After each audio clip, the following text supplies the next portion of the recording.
എല്ലാ ഭാരങ്ങളും ചുമക്കും എന്നും താങ്ങി എന്നെ നടത്തും കർത്തൻ തൻ കരത്താൽ കണ്ണുനീർ തുടയ്ക്കും കാത്തുപാലിക്കുമെന്നെ നിത്യം. കർത്തൻ തൻ കരത്താൽ കണ്ണുനീർ തുടയ്ക്കും കാത്തുപാലിക്കുമെന്നെ നിത്യം. ദൈവവചന ചിന്തകൾ കേൾക്കുന്ന എല്ലാ മാന്യ ശ്രോതാക്കൾക്കും ക്രിസ്തീയ വന്ദനം. റോമാലേഖനം 14-ാം അധ്യായം 6-ാമത് വാക്യം. ആ വചനം നാം ഇങ്ങനെ വായിക്കുന്നു: ദിവസത്തെ ആദരിക്കുന്നവൻ കർത്താവിനായി ആദരിക്കുന്നു, തിന്നുന്നവൻ കർത്താവിനായി തിന്നുന്നു, അവൻ ദൈവത്തെ സ്തുതിക്കുന്നില്ലല്ലോ. തിന്നാത്തവൻ കർത്താവിനായി തിന്നാതിരിക്കുന്നു, അവനും ദൈവത്തെ സ്തുതിക്കുന്നു എന്നുള്ള വാക്യമാണ്. ഈ ദൈവവചന ചിന്ത നമുക്ക് നൽകുന്ന പാഠം, നന്മയ്ക്ക് ദൂഷണം വരുത്തുന്നവരായി തീരുകയോ മറ്റുള്ളവരെ വിധിക്കുകയും ധിക്കരിക്കുകയും ദുഷിക്കുകയും ചെയ്യുന്നവരായി തീരുകയോ ചെയ്യരുതെന്നും, ദൈവത്തെ ഭയപ്പെടുകയും ദൈവത്തിൻ്റെ വഴികളിലൂടെ യാത്ര ചെയ്യുകയും ചെയ്യണമെന്ന് ദൈവം എന്നെയും നിങ്ങളെയും കുറിച്ച് ആഗ്രഹിക്കുന്നു എന്നുമുള്ളതായ ചിന്തകൾ തന്നെയാണ്. നാം യോഹന്നാന്റെ സുവിശേഷം 9-ാം അധ്യായത്തിലേക്ക് കടന്നുപോയാൽ, പിറവിയിലെ കുരുടനായിരുന്ന ഒരു മനുഷ്യനെ സർവശക്തിയുള്ള ദൈവത്താൽ അവൻ കാഴ്ച പ്രാപിക്കുകയും അവൻ കാഴ്ച പ്രാപിച്ചിരിക്കുന്നു എന്നുള്ളത് മറ്റുള്ളവർ മനസ്സിലാക്കിക്കൊണ്ട് അവൻ എങ്ങനെയാണ് കാഴ്ച പ്രാപിച്ചതെന്ന് ചോദിക്കുകയും ചെയ്യുന്നതായ ചോദ്യങ്ങളും ആ പിറവിയിലെ കുരുടനായ മനുഷ്യൻ്റെ അമ്മയപ്പന്മാരുടെ മറുപടികളും രേഖപ്പെടുത്തപ്പെടുന്നുണ്ട്.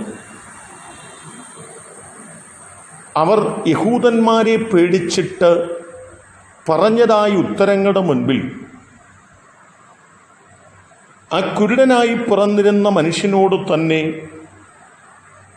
അവർ രണ്ടാമതും ചോദിക്കുന്നുണ്ട്: നീ എങ്ങനെയാണ് കാഴ്ച പ്രാപിച്ചത്? നിനക്ക് ആരാണ് കാഴ്ച നൽകിയത് എന്ന് ചോദിക്കുമ്പോൾ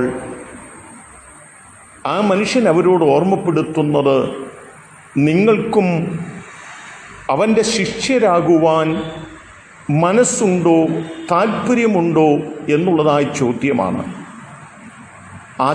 ആ ചോദ്യത്തിൻ്റെ മുൻപിൽ യോഹന്നാന്റെ സുവിശേഷം 9-ാം അധ്യായം 28-ാമത് വാക്യം ഓർമ്മപ്പെടുത്തുന്നത്, അപ്പോൾ അവർ അവനെ ശകാരിച്ചു എന്നുള്ളതായ പദമാണ്.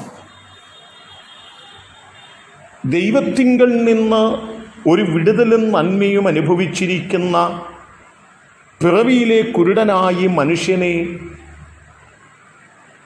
മറ്റുള്ളവർ ദുഷിക്കുന്നതായ ശകാരിക്കുന്നതായ വാക്കുകൾ അവിടെ രേഖപ്പെടുത്തുമ്പോൾ ഓർമ്മപ്പെടുത്തുന്ന വാക്ക്, ദൈവത്തിൻ്റെ പ്രവൃത്തികളെ നിങ്ങൾ ശകാരിക്കുന്നവരായി തീരുകയല്ല, അതിനെ നിങ്ങൾ ഉൾക്കൊള്ളുന്നവരും അതിനെ നിങ്ങൾ അംഗീകരിക്കുന്നവരുമായി തീരുകയാണ് ആവശ്യമായിരിക്കുന്നത് എന്ന പദമാണ്. നാം മത്തായി സുവിശേഷത്തിലേക്കൊന്ന് കടന്നു വരികയാണെങ്കിൽ 27-ാം അധ്യായം 39 മുതലുള്ള വാക്യങ്ങൾ വായിക്കുമ്പോൾ, കടന്നു പോകുന്നവർ തല കുലുക്കി അവനെ ദുഷിച്ചു, മന്ദിരം പൊളിച്ചു 3 നാൾ കൊണ്ട് പണിയുന്നവനെ, നിന്നെ തന്നെ രക്ഷിക്ക, ദൈവപുത്രനെങ്കിൽ ക്രൂശിൽ നിന്നിറങ്ങി വാ എന്ന് പറഞ്ഞു. യഥാർത്ഥ ലോകരക്ഷിതാവായ യേശുക്രിസ്തുവിനെ അപമാനിക്കുന്ന, ദുഷിക്കുന്ന, ശകാരിക്കുന്ന, നിന്ദിക്കുന്ന ഒരു കൂട്ടം ആളുകളെ അവിടെയും കാണുവാൻ കഴിയുന്നുണ്ട്. എന്നെ കേൾക്കുന്ന പ്രിയപ്പെട്ടവരെ, നന്മയെ ദുഷിക്കുന്നവരായി, നന്മയെ ശകാരിക്കുന്നവരായി തീരുകയല്ല, നന്മയോട് ചേർന്ന് നിന്നുകൊണ്ട് യഥാർത്ഥ നന്മയെ അനുഭവിക്കുന്നവരായി തീരുവാൻ നമുക്ക് നമ്മെ സമർപ്പിക്കാം. അതിന് ദൈവം നമ്മെ സഹായിക്കട്ടെ. കരുണയുള്ള ദൈവമേ, സ്വർഗസ്ഥ കർത്താവേ, ഞങ്ങൾ നന്മയെ ദുഷിക്കുന്നവരായി തീരാതെ ഞങ്ങൾ ദൈവത്തെ സ്നേഹിക്കുന്നവരും ദൈവത്തോട് കൂടെ നിൽക്കുന്നവരുമായി തീരുവാൻ സഹായിക്കണം. ഈ ദൈവവചനം കേട്ട എല്ലാവരെയും അനുഗ്രഹിക്കണം. യേശു കർത്താവിൻ നാമത്തിൽ തന്നെ ആമേൻ.